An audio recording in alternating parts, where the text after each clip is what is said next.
wanting to do this episode all... God, I don't even know how long it's been. For a little while. Yeah, so finally we get to do it now on a Tuesday. Actually, no, it is Monday. We'll have it out on Tuesday morning. So sorry for the delay. The holidays have just been a little... chaotic, to say the least. Just a little chaotic, just a little.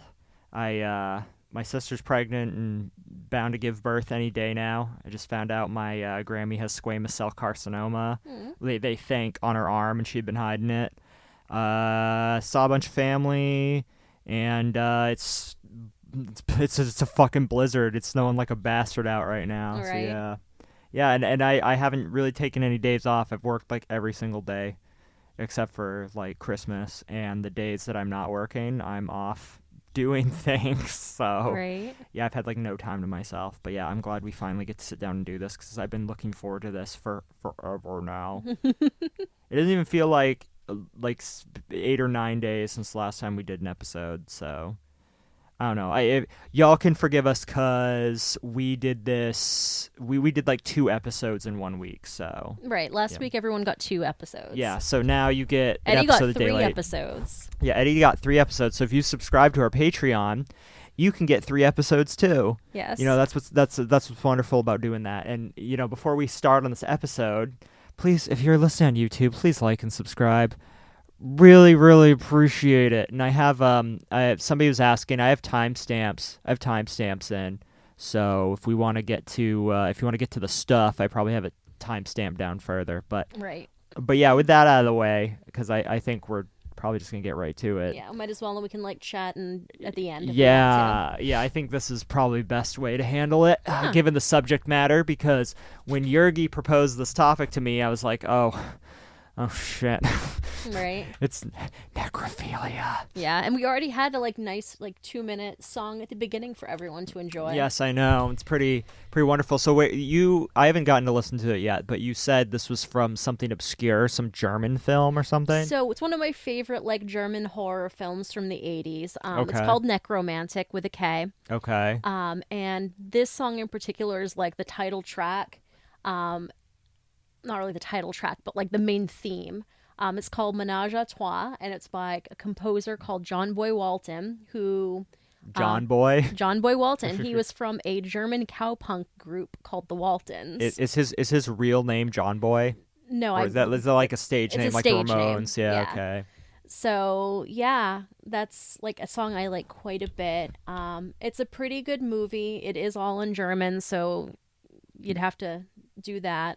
You'd have to learn the mother tongue. Yeah, it was banned in a lot of countries, due to the subject matter. There is some animal cruelty in it. Like cannibal Holocaust level animal cruelty? It shows a slaughterhouse of where seals are being slaughtered. Oh, okay. Wait. There's I think it's Eskimos. So it's not a Okay. slaughterhouse, but it shows them cutting them up and okay. everything. Yeah. Or it's an autopsy or necropsy. I forget. It's been a little while since I've watched it, and I usually fast forward through those parts. Like autopsy of animals or Yeah. people? Okay. Because, I mean, you could... I can watch the people stuff all day. Yeah, me not too. Animals. Yeah, me too. On an animal, it's a little tougher. When I was taking anatomy and physiology in high school, we had to dissect a sheep heart, which was fine because it was a heart. And we had to dissect a frog. And I was okay with that. But if I had to do... Oh, damn it, I did do a fetal pig. Yeah, I did a fetal pig, and mine was so cute. Yeah, mine was not looking very piggish, so I think that's what made it easy. And it wasn't full grown at all, so it was a fetus. So, yeah. And now I know later in life the reason why they use fetal pigs is because pork is cheap. Yeah. Such the most intelligent creatures, and they're literally a dime a dozen. Yeah, it sucks. But anyway, yeah, so... Yeah, I had to do one that was pink and spotty, and I felt terrible. Yeah. Well, I would have been excited to do a cadaver, but they only let the doctorate level students do that. But Right. regardless, So necrophilia, huh? You really want to do I this? really want to do this. Okay, Want to do some necrophilia? you want to participate? Of course. You We'll see where I fall into. want to see where you flag? I Yeah. mean, can you be necrophilia adjacent? I think you can. You'll see that when you get further into the notes, Drewby. You can be necrophilia adjacent. Oh, I'm excited to see this then, since we're all about adjacency, Yes, we are. which I didn't know was a word until I just said it, but I'm pretty sure it is. It is So, now. So necrophilia, also known as necrophilism, necrolangia, necrocoitus, necrochalesis, and thanatophilia. I thought thanatophilia is the sexual attraction to blood. That gets in there too. Or maybe that's thaumatophilia. I can't remember, but I don't continue. know. Is a sexual attraction or sexual act which involves corpses. It is classified as a paraphilia by ICD-10, published by the World Health Organization and the Diagnostic and Statistical Manual of the American Psychiatric Association. Also known as the DSM, which I think we're on DSM-5 now, We are. because it takes them forever to do a revision. Yep, we are on DSM-5. So, want to do some history here for us, Drewby? Okay, so I didn't know about the history of this, so this is going to be a real treat. So in the ancient world, sailors returning corpses to their home country were often accused of necrophilia. I wonder how they'd prove that, but I don't know. I mean, so in the ancient world, if you're returning a corpse, you have no way of preserving it. So that thing is fucking rotting and stinking up the joint. Unless you're like salting it like cod. I mean, I suppose if that works with a human body.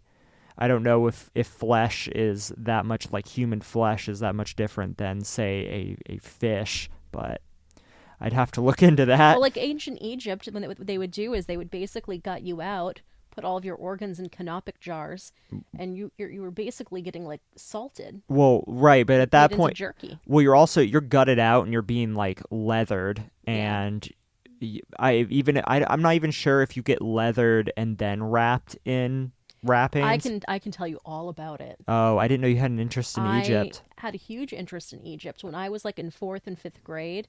I wanted to be like an archaeologist, like specifically like in like Egypt. All about that. Like did like a lot of like studying on mummies. I had all these mummy books with pictures. Damn. My mom let me stay up to watch this special one time where they actually mummified a corpse. Wow. And showed everything. That's pretty sweet, Yeah. actually. So pretty much what they do is they remove all the organs, so like all the major ones in the gut. Is it true they pull the brain through the nose? They do the brain through the nose with a large hook. Okay. They pack your body with like these little satchels of like it's like incense and other type of stuff. They put resin on your skin. Okay. Before they wrap you. Derived from what? Usually like saps and stuff, like whatever resins they'd have in like, the Middle East. Yeah, I don't know what they have for like trees and stuff there.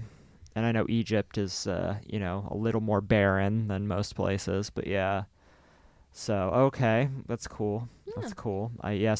So they do leather you after like every time before they wrap you? Yeah. Wow, I didn't know that. I mean, like when you're doing a preparation, like sometimes you become mummified by different different things in soil can naturally mummify you. Conditions in caves, you have like a whole lot of. They found children that were left up in caves. I have in heard Incan of mountains. that. Yeah, I have heard of that, where they'd leave you there for a bit and then they'd come back and get you or something like that. No, they would just leave you there to die as a sacrifice. Oh, yeah. Well, no, but don't they like after you die? I thought there was like cultures that would if you die, they would leave you in a cave, and then they would come back and get you after you were all like messed up or whatever. Oh, I don't know about that. I'm not sure. I could be crossing sky burials with cave sacrifices. But what would they do? Would they just strap you to some table in a cave and wait for you to just waste away? Oh, I don't know. They like left little children up in the mountains, and usually they found them kind of like huddled in a fetal position. Wow. Oh, okay. So they're just like they're not going to be able to make it down. They'll just die here regardless. Yeah. And that was their version of a sacrifice. Yep. So they would do that. Let's see what else. You can like they found a lot of mummies in bogs. Mm-hmm. Up in like Great Britain and stuff. Yeah, and I think in Wales too. Yeah. They found they were so perfectly They mummified. get fingerprints. Yeah, you could get fingerprints. There was cloth that survived. There was one man who had his like noose still on him. His he had- noose He had still. been cut down and thrown in the bog. Ah, I see. Yeah. Yeah. I can't remember which bog that was, but I was reading about it, and yeah, it was pretty crazy. The stuff that they found from bodies that long ago. It's kind of Yeah. nuts. But yeah. So okay. So singular accounts of necrophilia in history are sporadic, though written records suggest the practice was present within ancient Egypt. So I'm not sure if they would, if this would be in kids' Egyptian studies, but did you know anything about necrophilia with ancient Egypt? You know, I didn't know anything about necrophilia as a child. Okay, I did personally, but anyways, the ancient Greek historian Herodotus. Yes. Is this? I was not I'm not good with those pronunciations. I was more of a Norse mythology, not Greek or Egyptian. Yeah, so Herodotus writes in the histories that to discourage intercourse with a corpse, ancient Egyptians left deceased beautiful women to decay for 3 or 4 days before giving them to the embalmers. So, okay, that makes sense. Yeah. So they must have just like stashed them away somewhere and then brought them out. Right. Herodotus also alluded to suggestions that the Greek tyrant Periander had defiled the corpse of his wife, employing a metaphor. Periander baked his bread in a cold oven. That is a very Greek thing to say. I just feel like the Iliad or whatever Homer fucking wrote would just not that metaphor specifically, but everything was always in metaphors, and that's why that book was so hard for me to friggin' read. Acts of necrophilia are depicted on ceramics from the Moche culture, which reigned in northern Peru from the 1st to the 8th century CE. A common theme in these artifacts is the masturbation of a male skeleton by a living woman. So how do you do that? Okay, so how do you masturbate a skeleton? Well, you just stroke his big old femur bone, his and big old boner. Yeah, use your imagination. I mean, didn't you know, Yergy, that when somebody gets an erection, a bone that detaches from the hip shelf slides into the penis, and that's why it's called a boner. Oh, really? Yeah, I guess you weren't paying attention in health class. I guess not. But yeah, that's why you can break your dick, because there's a bone in there. I'm assuming what it means is that they wanted to really illustrate the fact that living women were jerking off dead men, but I'm assuming that they were playing with people who had just died and were suffering for rigor mortis, because the dick gets hard in rigor mortis, right? Yes. Okay, so that would be my best guess. Though I would be surprised that there's a lot of women out there that were like so total, like a culture of women that were so into that. But I don't know, maybe it was some religious or spiritual thing. Jerk off your corpses. So the Hittite law from the 16th century BC through the 13th century BC explicitly permitted sex with the dead, and the Hittites are an ancient people from what is now the area of modern-day Turkey.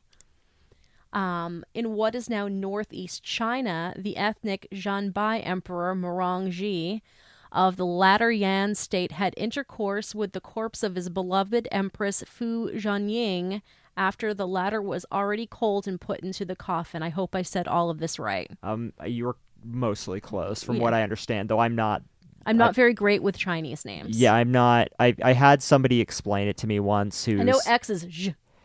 Or it can be almost a ch sound, depending on the regional dialect.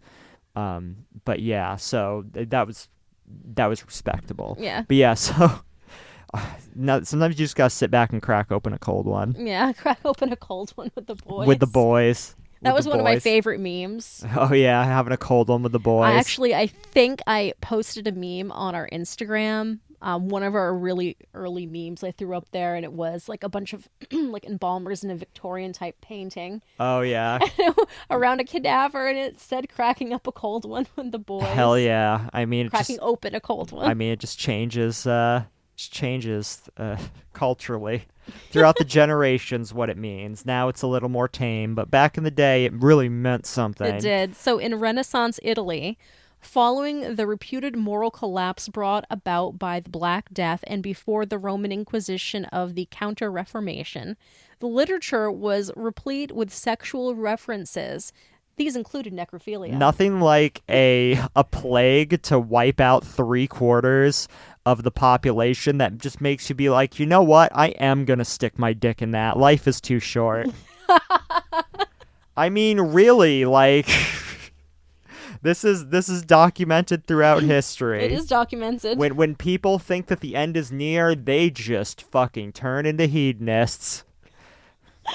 It's true. I know it's true. It's documented here in Renaissance Italy. Yeah, even the Italians. Take that, Mussolini. Jesus. In the I've already gone on my rant about Mussolini and people and Italian people who are just like, he was fucking great. Why did they get rid of him? But anyway.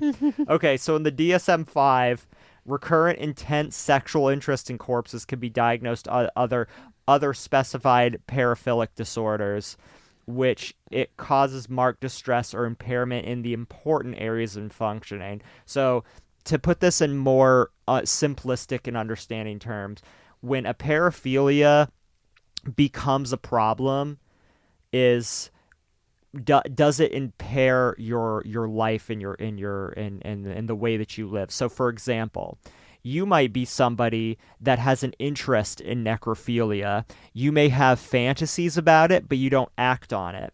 So this would not be considered marked distress or an impairment in the important areas of functioning. So when it starts getting bad is when you have compulses that you just can't help yourself. Mm-hmm. That is what is called an impairment in important areas of functioning. This is a very important clarification because a lot of people think that, if you have urges, just like, or fantasies, that it makes you somebody that needs help, but it's not necessarily the case. It's when you start feeling like you got to go out and whack people to satiate your sexual desires. I'm sure to some people this probably sounds like a no-brainer and common sense, but you'd be surprised how many people don't get this part of it. Anyways, here's the 10-tier classification of necrophilia that exists. You have 1, role players, which are people who get aroused from pretending their live partner is dead during sexual activity. Those are your necrophilia adjacent people.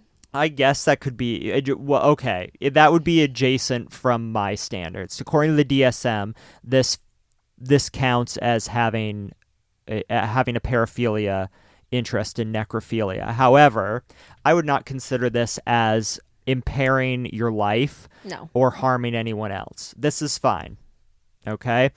2 are romantic necrophiliacs, bereaved people who remain attached to their dead lover's body. So this might not be as gross as you think it is. For example, when my great-grandmother was with my great-grandfather when he died, he passed away in his bed, and we were all with him. We surrounded him, and he laid there dead, and she just sat there. She held his hand, and she combed his hair with her hand, and I could just see the love in her eyes. It's appropriate for me to talk about because, they've since passed away over 15 years ago.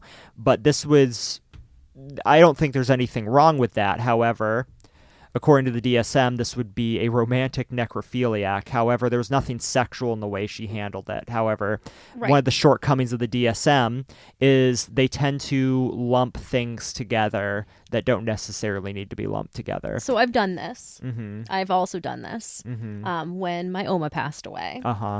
She passed away at just before 6 a.m. They didn't come to get her until after 10 a.m.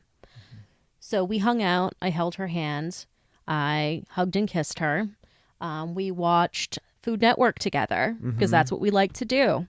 I just hung out with my dead grandmother for several hours. Yeah. So I guess I would be here under too. According to the DSM. Yes. I mean, if you talk to, so the DSM-5 was not out when I was in when I was majoring in psychology. It was the DSM-4. There was any psychological scholar will probably tell you their particular gripes about this most recent edition's DSM, and I haven't really gone through the DSM-5, but again, lumping things together that aren't necessarily a problem, or making them sounding like they're a problem when they're not really. Like, this makes it sound sexual. However, if you really think about it, it's not really sexual. But regardless, it is listed in the DSM as an issue. Yeah, like a lot of these aren't an issue. We'll get to a lot of them. I don't find an issue with a lot of these things. Yeah, so necrophiliac fantasizers, people who fantasize about necrophilia but never actually have sex with a corpse. Like I said earlier, not really an issue, I mean, yeah, it just is what it is. It stays in your mind. You're not hurting nobody. Right. Then you have tactile necrophiliacs, people who are aroused by touching or stroking a corpse without engaging in intercourse. Now you're starting to get, you're starting to get into a realm that maybe you shouldn't be. I mean, I guess whose corpse is it? Is it like your loved one's corpse, or are they like funeral party crashing? Right, so that's what I was thinking is people, like, let's say great aunt Phyllis fucking, bites it, and you go to her funeral with all your family, and you have to walk up one by one to her, well, this will probably be a wake. You walk up to her open casket presentation, and you just can't help yourself from reaching in and just touching her. And I mean, some people do this because they want to know what dead skin feels like. Feels interesting. I don't have memories of it. It's very firm. Mm-hmm. Your skin pulls very taut. Uh-huh. Cold, obviously. It's just a very different feeling. Okay. But yeah, so maybe. So when your nose gets cold.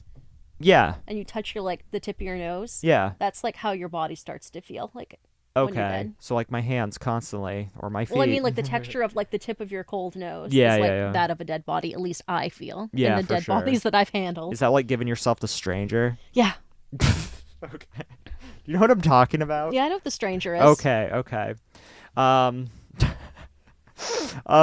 So yeah, I mean, some people just want to touch dead skin and be like, I wonder what it feels like. But if you're feeling up old poor Aunt Phyllis, who's since passed on, and not necessarily feeling like an inappropriate part of her, but just touching her hand or something, and you just get a little tingle inside you.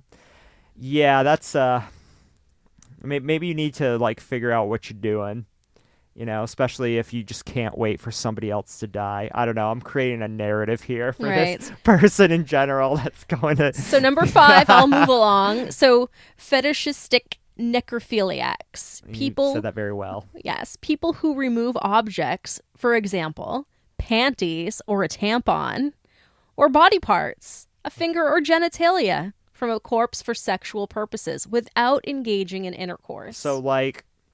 So basically, are you taking them as trophies? Are you taking them because you just want to beat off while holding on to it or something? I don't know. It's fetishistic, so you're fetishizing a particular object. Yeah. So I think you are holding on to it while beating off. It's like taking an. But you don't take the tampon out.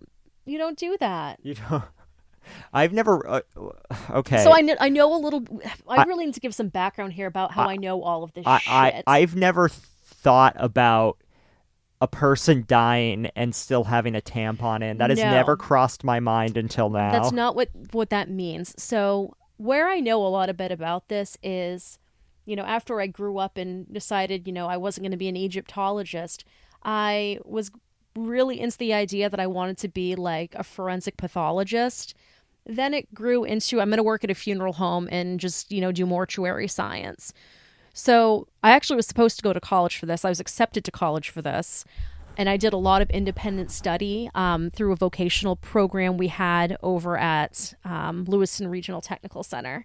So I know a lot about this. And the tampons and stuff they're talking about, when you die, you start purging liquids. Oh, yeah, that's true. Even like days after, yeah, correct? so they have to insert a tampon into the orifices. Sometimes it's like a screw, like a plastic screw that they'll put into like the anus. Sometimes it's just like a tampon. But yeah, they have to do that so you don't seep. Damn. So you're like one of those old school hot water bottles. You just unscrew it and just all the liquid's just going to come right out. Yep. Old Billy just had to unplug Great Aunt Phyllis. And so it's like embalming fluids in there, your own natural fluids that want to purge out. Yeah. Gases. Where they get a lot of that out anyway when they like pierce you up here with like the trocars, what they call it. It's a big pole with looks like a harpoon. But they drain put you on the meat rack? Yeah. Jesus Christ, I didn't know that part of it. No, it's long. It's not like a meat hook. It's long, and it has like a suction tube, but you have to like get it into like the body cavity and start trying to like liquefy what's in there. Okay, that makes sense. But yeah, I did know about the plugs. I just didn't think of it in that way. So yeah, if you're ever at Great Aunt Phyllis's wake and everything smells awful, you may want to look around and see which one of the family members just uncorked her. But yeah, so okay, but yeah. Is this classy of us? Is this gonna like? Should we have done a trigger warning or something before we did this? CW. People uncorking dead bodies and smelling the awfulness and getting off on it. I mean, I guess if people didn't turn this off when they heard necrophilia, they're here for the ride. The header is like the title is gonna say necrophilia. Yeah. So if you're listening to this and you're upset, you only have yourself to blame at this point. Right. We shot the shit for 4 minutes beforehand. And you got a song. Yeah, and you got a song. You had some time, bro, okay? So, anyways, number 6, necromutilomaniacs. Ooh. I think that's how I said it. Yes, it's perfect. People who derive pleasure from mutilating a corpse whilst masturbating. Always say whilst instead of while. It makes you sound fancier. Mm-hmm. But you do this without engaging in intercourse. I've never heard of anybody doing this. I would think they would do that before or after. I don't know. I mean, how would you do that? So you got like one hand with the knife and the other hand's jerking the gherkin. Yeah, I mean, you have two hands for a reason. It's like, woo, like this. Yeah, like, look at my motions. I do see right? your motions. I mean, if have you heard of hand? You took piano when you were little, yes. So you know about hand interdependence. Yes. Right, so it's just like that. If you can go one rhythm with one hand, you can go one rhythm with the other hand. And maybe he's not even jerking off with his hand. Maybe he's rubbing his dick up against something. Maybe he has this elaborate contraption. Maybe he's like that chair fucker guy. Yeah. Did you ever see that video go out and be of that chair fucker guy who'd fuck a folding chair? No. Oh, I have something to show you later. Oh my God. He's this micro penis, and he's like, "This is my fucking chair, and I'm gonna fuck this chair." And there's a bunch of pictures of like supermodels. All those women, they're laughing at me and saying I have such a small dick. Yeah, that's what that guy's doing. So this guy could be fucking a chair whilst mutilating a corpse. So it is possible. He could be doing a lot of things. But yeah, you can do a couple things at once, different rhythms. That's how musicians do it. He could be like rubbing panties on his like dick while he's doing that. He could be using a flashlight. A flashlight. He could be doing an actual flashlight. So what you do is you take 10 Viagra and then you just ram your dick into the glass of the flashlight until it breaks. And then you're just, I don't know, what are you against? Like a bulb or something? Yeah. A hot bulb? Maybe you just want to like take some D batteries and like, anyway, let's move on.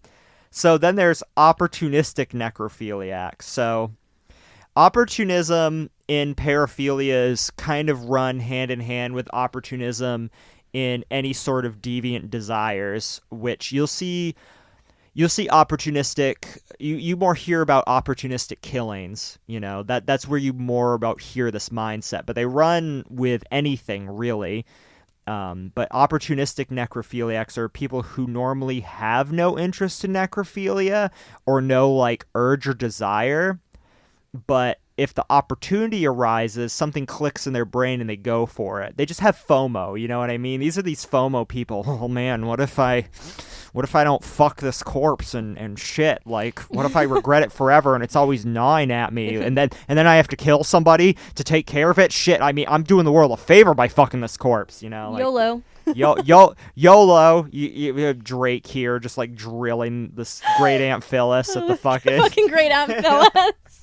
Fucking fit. Okay, boomer. Fucking okay. Then you have here's where we get this is what people normally think of when they think of necrophiliacs. 8 through 10. First, you have regular necrophiliacs, people who preferentially have intercourse with the dead. They'll this would mean that they find them already dead and they just go at it. And it's usually people who have access. Yeah, people who have access, you know, BS. So then you have number 9, which are homicidal necrophiliacs. So these are necrosadists, people who commit murder in order to have sex with the victim. Now, usually these people probably have some sort of paraphilia involved with killing someone too. So it's like one greater union between the desires. And then you have exclusive necrophiliacs. So people who have an exclusive interest in sex with the dead and cannot perform at all for a living partner. So these are people that absolutely 100% cannot get off unless they're fucking a corpse. Right. That's some torture shit. Yeah. That is a torturous way to live.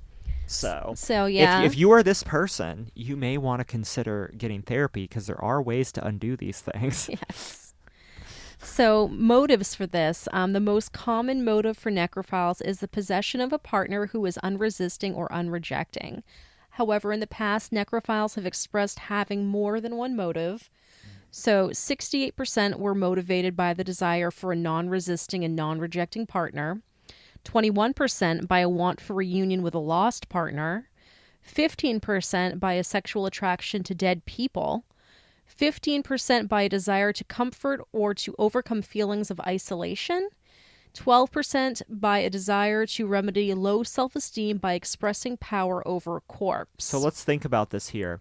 1 in 5 people want a reunion with a lost partner, right? Which I think makes sense, and for it to come out in like a sexual desire kind of makes sense when it comes to missing someone, I suppose, in that way. I would assume, I don't know a whole lot about the subject, but I would assume that this is something that probably troubles old people more, I would guess. Yeah.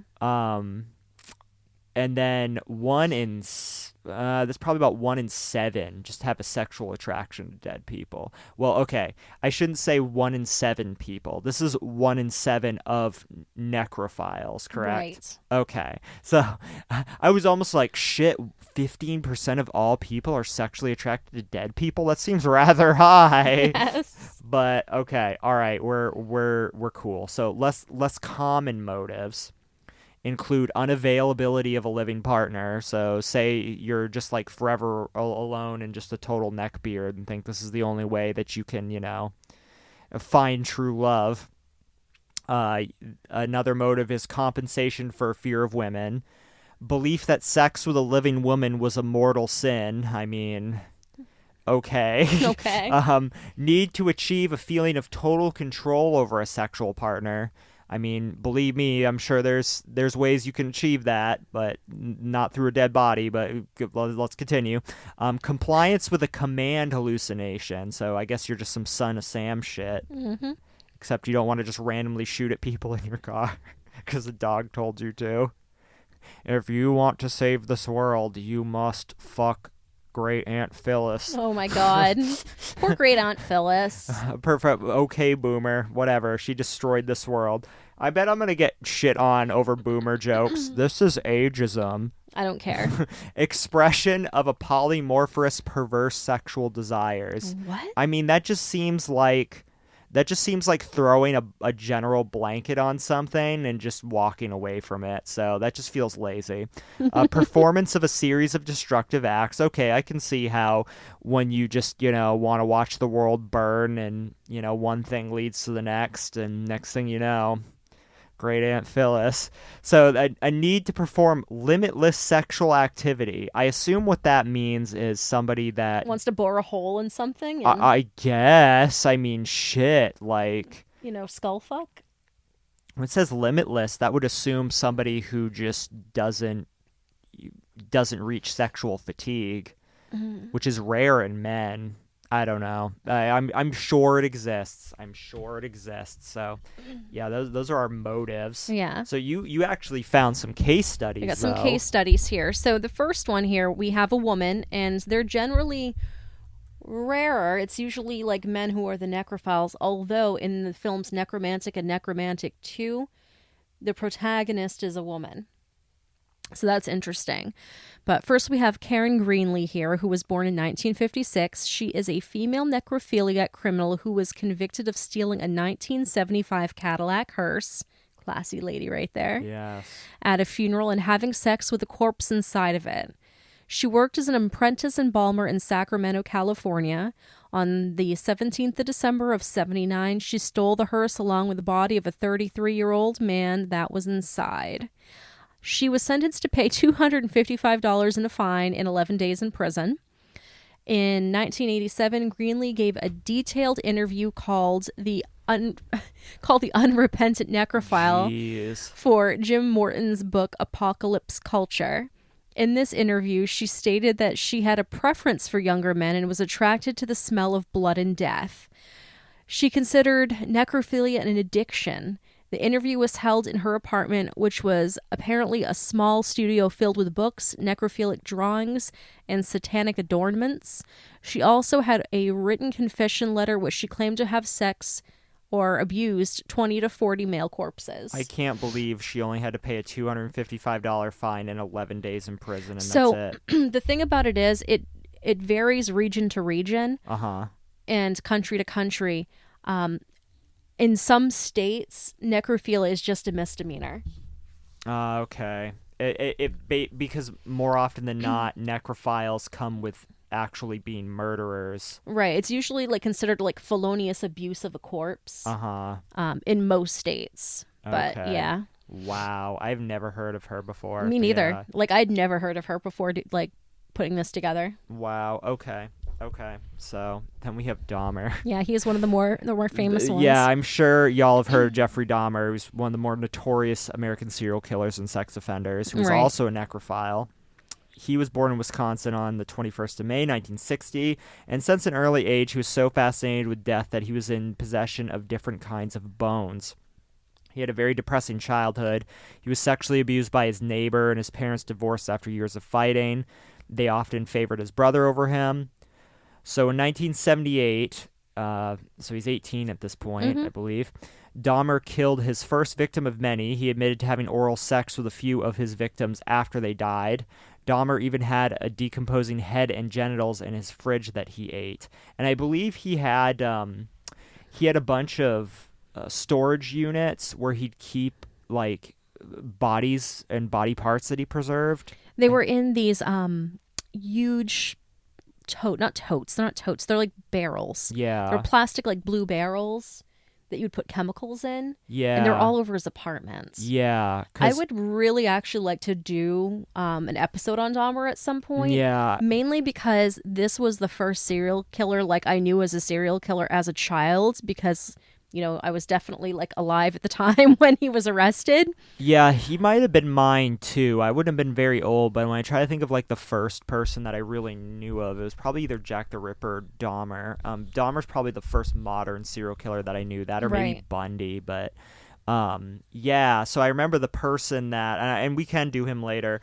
I remember the person that, or the reason why Dahmer got caught is because somebody walked in there, saw that, and what did he like convince Dahmer that he wanted to go out and he escaped, or he like fought Dahmer off? I can't remember. Well, one of them had wandered out and he went and got him back. Like people thought yeah. it was like lovers quarreling. I believe he ended up getting caught and I might be wrong here. It's been a long time since I studied. I have a really good book out in the living room called The Milwaukee Murders. You can read it if you want to. It was a Vietnamese immigrant that couldn't speak Yeah, English, there was like right? a whole bunch of like immigrants. I think he was. I don't think he was Vietnamese. I think he was like Lao. Okay. But yeah, he started to target immigrants just for the reason that like Right. and when cops did like show up, he just put it as a lovers quarrel. And back then, I think he got caught because of the smell from the other units. Like, yeah. That makes sense. Yeah, I mean, back then, and we kind of had a conversation about this off air like a few days ago, that abuse in same gender relationships, cops would just like be like, oh, we don't care, and just go away and just be like hands off about it because they didn't want to deal with that shit. And so Dahmer used that to his advantage. But yeah, but I think that this would be a good episode to do with Eddie. Oh, since he's from the area. Oh yeah, that's true. Eddie, I hope you're listening. We could do something on Discord. Hit us up. Yeah, Discord or Skype. I would have to probably use. Yeah, there's ways we can make that work. I am absolutely sure of that. But yeah. All right, let's continue. But yeah, we'll talk about that off air. So my boy here, Ted Bundy. Yeah, your boy. I thought your boy was Ed Kemper. I'm over him. You're over him? I'm over him. You're back to Bundy Although again. he was also a necrophile who was not mentioned in here because he did had sex with his mom. Oh, that's right. Yeah. Have you seen the interviews with him? Yes. He seems so remorseful. I don't get it. That doesn't seem like somebody that wants to head sex. Like, I love that guy. Like, honestly, I could listen to him talk all day, and he did a lot of books on tape. Oh, did he? I think that's why I like him, because he has a very soothing, nice voice. He does have a very nice voice, and he just seems so earnest and just wholesome. Yeah, I mean, he, like, generally is, other than the fact that he just killed a bunch of people. Yeah. So Ted Bundy, born in 1946, was an American serial killer who raped and murdered many young women during the 70s. He also confessed to participating in necrophilic acts. So Bundy showed signs that he was emotionally disturbed as a child. He never knew who his father was, and as a child, he was told that his mother was actually his sister. Jeez, I didn't know that part. Yeah, once Bundy was 3 years old, he placed knives in his aunt's bed while she was sleeping. Bundy began killing on, January 74, and carried on for the next 4 years. He committed murders in multiple states, from Washington to Florida. Sometimes he would dump bodies in secluded spots in order to lay with the corpses and have sexual intercourse with them. He confessed to killing about 30 people, but sources have believed there might have been around 100, and he was eventually sentenced to death. If I'm doing my math right, he started killing when he was 28. That seems awfully old for a serial killer to start, especially if he was starting to show signs when he was 3 years old. I think he was younger than that. Have you watched like the TED tapes and the Zac Efron Ted Bundy? No, I haven't. Is it worth? Beautiful. Is yes, it? Okay. It is. Wait, Zac Efron played Ted Bundy? Yeah, and like the thing is I was like, no. How do I know this? I was like, I don't want this. He did a really good job. Really? He did a really good job. America's teen heartthrob as Ted Bundy, yeah. who was also America's teen heartthrob. Right. He actually did a really good job. Wow. Actually, now that I think about it more and more, like Zac Efron, if he can play the part, is a good choice for Ted Bundy. Yeah. But yeah. And he did. He did they made him look just like him. Mm-hmm. So now we have I'm not familiar with Dennis this person. Nilsen. I am. November 1945 is when he was born. He was a Scottish serial killer and necrophile who murdered 12 young men between the years 1978 and 1983. When he was very young, he had a really close relationship with his grandfather, but when he passed away, Nilsen's mother told him that he had moved on to a better place. From then on, he felt abandoned and believed that death led to a better place. He became depressed and withdrawn. Wow, you really fudged the bucket, Mom, didn't you? Mm-hmm. You should explain death better. Later, Nilsen would dress up like a corpse and stare at himself in the mirror, as this was sexually arousing to him. In 1978, Nilsen committed his first murder, killing a man that he met at a gay bar. He forced the victim's head underwater to drown him and eventually had sex with his corpse. He became very sexually aroused and kept the body underneath floorboards of his apartment. He would occasionally bring it out and do leisure activities with it, such as watching TV, bathing it, and having sex with it. After a couple of months, he disposed of the remains in a fire. Man, he must live in the middle of nowhere because... No.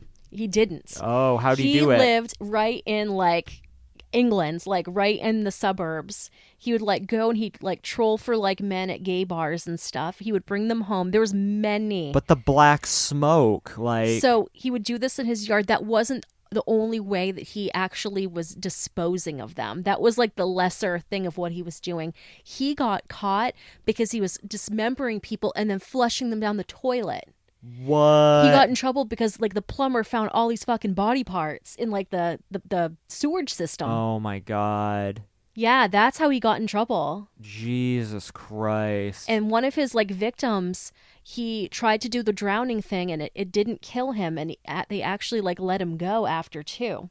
Really? Yeah, there is like a surviving like victim of this. Wow. Who like came over, thought like his house reeked and thought it was just because like he had a dog or something, but really there was like all these black trash bags everywhere with body parts in it. Oh my God. Hey, if you're ever on Grindr or Tinder or whatever and you go over and, there's a bunch of black trash bags and it smells like death, it's probably death. So get GTFO, you know what I'm saying? Yeah, so he committed 15 further murders, and he would continue to have sex with his victims or masturbate over their corpses. He was sentenced to life in jail in 93. Is he still alive? Yes. Because in 1945, he's probably in his late 70s now. Yeah, I believe he is. I mean, I'd have to go look to be 100%, but yeah. Is that all the... That's really all the information I have. I mean, we have some like pop culture references, like literally it's all through everything, but... Yeah, I mean, well, you mostly hear about stuff like this and like songs and stuff like that. Like, there's got to be at least like one or two Rob Zombie songs or Marilyn Manson songs that have something to do with that. But right. And I'm sure there's a ton of grindcore bands that have necrophilia in their whatever, or like, oh, Cradle of Filth song, Lord Abortion. I mean, Yes. how can you be how can you be a band like Cradle of Filth and not at least once talk about necrophilia? Right. Norwegian black metal band Ancient song Will o' the Wisp is about a man's love story with his dead lover, which is depicted in the video clip. Hold on, scroll up just a little bit. This looks... Yeah, Cannibal Corpse. Cannibal Corpse vocalist is named George Corpse Grinder Fisher. Yes. With songs such as I Come Blood and Necropedophile, oh my God, Dismembered and Molested, and Gallery of Suicide. Funny thing about is that Cannibal Corpse, their guitarist was found to have a bunch of body parts in his house and is now like facing life in prison. I don't know. I think so. Someone did something. I don't know if it was them. It wasn't the singer. It was the guitarist for one of these bands. I thought it was Cannibal Corpse, but I could be wrong. I don't remember. I don't know. Someone from Cannibal Corpse did something fucky recently. Oh, I don't really? know. I don't know if it was that, but someone did something. If somebody wants to leave us a comment letting us know like but it was what not it was, any of the please singers. let me know. I need to know now. Yeah. So yeah. It was a guitarist. I know that, but yeah, okay. Yeah. I I mean, even the cover art's very necrophilia. I think it's like Tomb of the Mutilated. I think has like the like oral sex scene between like the mutilated corpses. Wait, what is this? The album Tomb of the Mutilated. I believe that has like this kind of dead body cunnilingus going on. Oh, does it? Yeah. Oh, jeez. Even bands like Of Montreal that are just indie pop bands or indie rock bands, you know, they're for the softer folk. They have a song called Chrissy Kiss the Corpse, featuring a titular woman whose vile hobby is fondling the dead. Mm-hmm. And then, of course, you have Gigi Allen. Of course you have Gigi Allen. Let's get into movies, though. What are some movies that we like? Necromantic? Necromantic. Yeah, that's where that song comes from. Yeah, I don't know that one, but yeah. You can talk about that one. Yeah. But yeah, there's a lot of this stuff. There's tons. Of course, in a Cormac McCarthy book, there's necrophilia. Mm-hmm.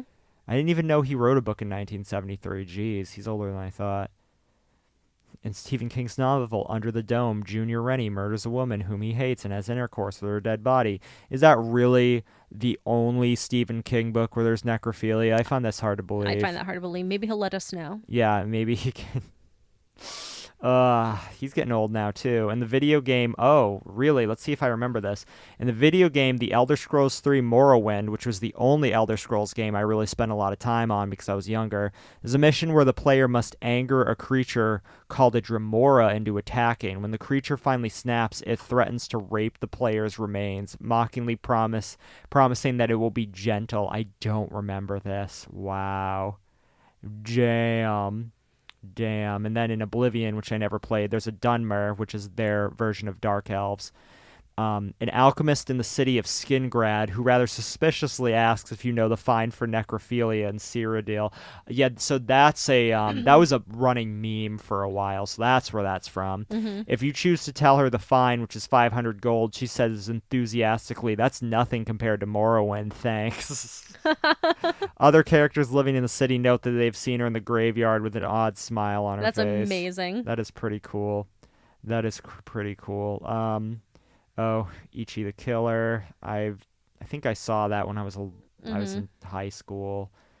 But yeah. So there's quite a bit. There's John Waters film. I Of love course my there John is. Waters films. Yeah, I'm sure you can talk about that. Takashi Miike, Visitor Q, which I've been recommended to see, but have not seen it.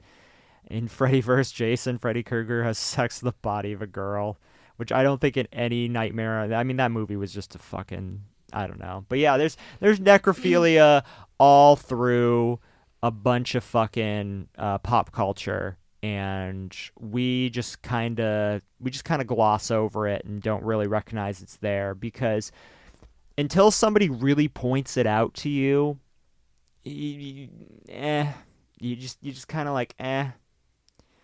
Oh yeah, Rammstein's song Heirate mich, or however you say that, which means marry me in German, which is off my favorite Rammstein album, Herzeleid, is when a man digs up his dead girlfriend and, in quotes, takes what's still there. Oh. That's an incredible album. Yes. That's a great album. But yeah. Yeah, I sent you, which I didn't know Rammstein released an album this year, and they did a song called Deutschland, and that music video was really well done, and their bassist, Oliver Rydell, does not look like he's aged a day. Yeah. The other ones, a little bit, they're still looking good for their late 50s, but yeah.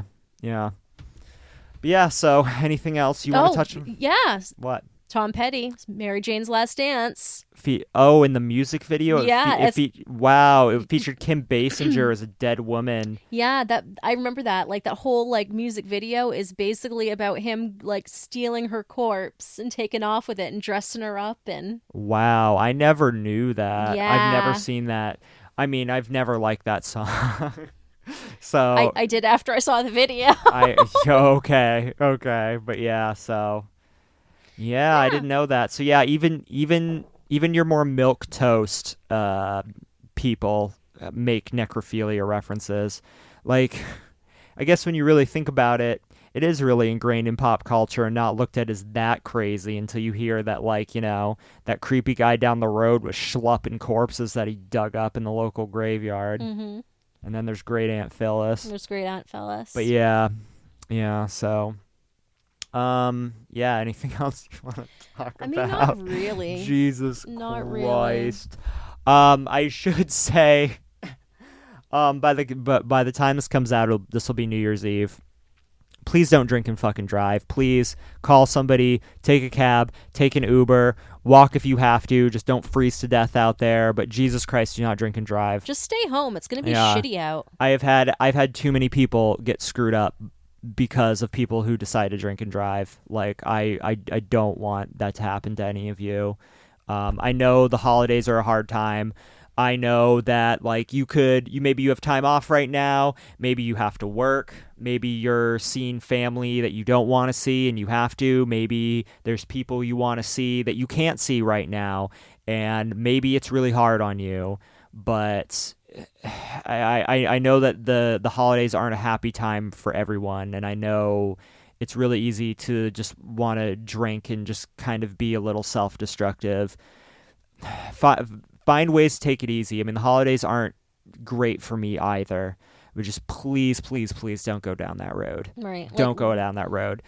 And honestly, like, if you're listening to this, it's like New Year's Eve and you just want to like vent, like, send us a friggin' email. Like, we'll have some discourse with you. I don't want anyone suffering during this time of year, because I think it's really easy to suffer this time of year, especially here in Maine where it's snowing. It's awful. It's hard to get around. People more commonly die in the winter, so therefore it's not uncommon to have relatives die around Christmas, and now the whole holiday season just reminds you of them and it's ruined. Like, there's so much shit, and we don't really think about that that's what other people's going through. We just kind of fetishize the holidays as this really romantic time, and it can be, but for a lot of people, like, you don't know what's going on. So yeah, that's my Yes. thing. It's very about much like the song Red Water by Typo Negative. that. It's all about all the ghosts of Christmas. Oh, okay. Not like the ghosts of Christmas past, but all like of dead relatives and stuff. Okay. I'll have to read the lyrics of that one. I'm not. Remember, I discovered Typo Negative later in life, because when I always kind of lumped them in with like Seven Dust and like You should never do that. all these other like shitty bands that people were listening to, because like the people I knew that liked Typo were people that were listening to like shitty metal that I was not interested in, so I just didn't check out Typo Negative. And then turns out, like, I know people who are like total post-rock nerds that's all they listen to, but they'll tell you their favorite band is Typo Negative. And it makes sense, like, when you really like listen to them. And I don't know, like, discovering them later on, I was really blown away. So I really just have to dig a little bit deeper. I don't really like some of the things Peter Steele sings about, but it's okay. Lyrically, sometimes he's a little goofy. Yeah, he's a little goofy. Things are a little forced. Yeah. But like, some of the guitar work isn't my favorite. Like, it's weird. Sometimes the guitar work is incredible, and sometimes the guitar work is just like, hey, this is like fucking not so great. But what I really love is Peter Steele's bass work. yes. Um, And his voice, which is interesting because he Yes. doesn't like really, or didn't really talk like that. He just sounded like some guy from Brooklyn. and he doesn't always, like, there's some songs where I really like his voice, and some songs where I feel like, I don't know, he's more sounding like what other people, like, more adjacent to like other metal singers.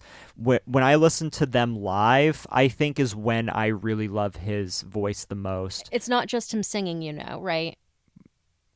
It's him and Kenny Hickey. No, I know Yeah. that. I know. Well, Kenny Hickey has the higher. Yeah. I know that. Okay. But I just feel like Peter Steele doesn't always deliver it in that way. Like Anesthesia. Like, I think that song like really, really like exploits his low end, and combined with Kenny Hickey's like high end, like, that's how it should be. I don't want Peter Steele. I don't like when Peter Steele goes much higher than like deep bass or like low baritone. But that's. Did you ever hear him when he was singing with Carnivore? No, I didn't. Ridiculous. Really? Oh yeah. Yeah, because if he never spoke like this, then I assume that he kind of like was probably singing differently at first, and Yes. then kind of found this niche, and was like, huh, I guess I might as well do that. If you follow the albums and stuff like that, so you've got like Carnivore, which was his like metal band before. Yeah. It has him singing like you'd expect him to sing, being some guy from Brooklyn. Uh-huh. And then you get Slow, Deep, and Hard, where he's still singing a little bit like that. Then as the albums progress, you start getting him singing on the low end. Slow, Deep, And, and like, Hard, is that all the like the sex songs? It's like sex songs. It's about cheating. The whole thing is about cheating. I really do not like his set. Like, it's just so like, I just get so like. Well, there's okay, that so one song. it's not like, all the sex songs. A lot of the sex songs are going to be on Bloody Kisses. Oh yeah, that one. Bloody Kisses is a lot of the sex songs, and there's still some that are kind of sexy on October Rust, like Be My Druidess. Hot. I can't wait Hot. to make you come. It just fucking turns me I'll off. do anything. Yeah, I'll do anything to make you come. come. Like, I'm just so like, I'm limp as a fucking dead fish at that point. Like, I just have never liked songs about sex. I just think they're like cheesy and stupid and really just vapid. But yeah. Yeah. Yeah, I know. You probably think differently. Fucking y'all creatures love your fucking songs about sex, and I'm a fucking rare one. But that's No, not. it's like different though. Music is more wholesome to me. We've had this discussion before about this. Yeah, I know. I'm not sitting here like getting all moist over it. You're like your fucking great aunt Phyllis before she passed, God rest her soul. She's fucking like pounding her pud to fucking Barry Manilow, singing about whatever. Oh my god. So what else do we have going on here? We just went on this like whole big like rant about typo. I mean, this is like an hour and a minute. I mean, I think we're pretty good. I mean, unless you have like, you wanted to talk about the Christmas killings, didn't you? Or the New Year's killer or some shit. I mean, it's not a really big thing. We could turn that into another episode. Yeah, it's still developing. Oh, is it? Oh, this is recent. Yeah. So I'm not familiar with this at all. But yeah, I don't know. I think we've pretty capped it off pretty well. This is mostly... We spent most of the time not talking about necrophilia. We don't have to make this like super variety right now. We really don't. We could like do something like later anyway. So. Yeah, I think so too. We can do... I mean, we have lost time to make up for, and we have a Patreon episode to do. But yeah, that will come shortly. But yeah, Happy New Year. Happy New Year. Seriously. Stay inside. If it's snowing... Make yourself a little wine slushy. Order some Thai takeout. Be great. Don't be like Jesse Slaughter and make a brain slushy. Yeah, have a wine slushy instead. Wine slushy, delicious. I really can't stress this enough. If you're alone for New Year's, like, and you feel bad about that, I am very sorry. I know what that's like, but it does get better. Call us. I swear to you, it gets better. It may not get better immediately, but it does get better. And yeah, it's literally, and I know I'm speaking from a place of privilege right now because I hopefully will be around other people, but literally what New Year's Eve is just the year changing on the calendar. If you want a new beginning, it can start whenever you want it to start. It does not have to start on January 1st. This New Year, New Me stuff, that shouldn't start on January 1st. It should start as soon as you feel the urge to. That's when it should start. So this is just... I know people are just pseudo intellectual douchebags when they talk about time is just, time is just meaningless. It's a construct. But I mean, if I want to give lip service to the whole time as a construct thing, now's the time to do this, because between December 31st and January 1st, fucking meaningless. The only difference is that maybe you can go out and go to a party where a bunch of people get drunk. I mean, if you go to fucking, I've heard stories that if you go to Times Square for New Year's Eve and you go to like the rich burbs like adjacent to Times Square, you'll see people pull up in their friggin' Mercedes and stumble out of the car and leave the car running in the street with the door open. And you just take shit. Like, apparently that was a common thing to see from people I've known that have stayed there and lived there. But there's no point to this. And I can go on for a rant, but I'm not. All I'm just saying is I'm trying to show you just how just silly this all is. And if you're able to be with people you care about, and make this year even better. Yes. Yeah. I think 2020 is going to be amazing. So yeah. Yeah, 2020 is going to be good for me. Again, when winter's over, I see a lot of good things for myself. I really do. Maybe I'll have good things sooner. I don't know. But I was planning on making this shit happen way before the new year, and I've been working on it, and I hope you do the same. So. Yes. Yeah. Okay. We ready? For saying bye? Bye. You ready for saying bye?